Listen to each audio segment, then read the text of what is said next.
és notícia. Solsona trasllada el col·legi electoral a la sala polivalent a partir dels comicis europeus del 25 de maig.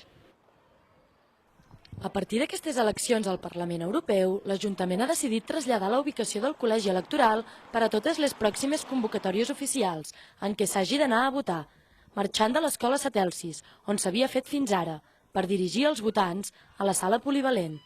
El consistori ha pres aquesta decisió en considerar preferible acollir les votacions en un equipament municipal que reuneix tots els requisits d'accessibilitat, espai i tecnològics.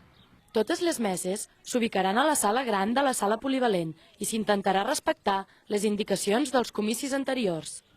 Cada mesa s'identificarà amb un distintiu de color i zona. Els ciutadans amb discapacitat física podran arribar en vehicle fins davant l'entrada principal pel carrer de la Sardana.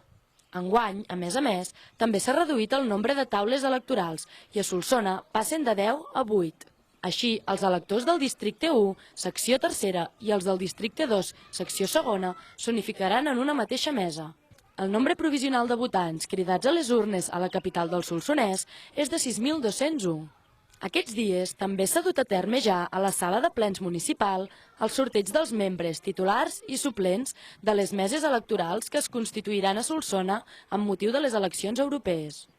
L'alcalde, David Rodríguez, ha presidit el sorteig, en el qual també han assistit altres membres de la corporació local. Cada mesa electoral està formada per un president o presidenta i 2 vocals, amb 2 persones suplents per a cada lloc. Aquesta elecció es du a terme mitjançant un programa informàtic. En el termini d'una setmana, l'Ajuntament enviarà la notificació als ciutadans que hagin estat designats.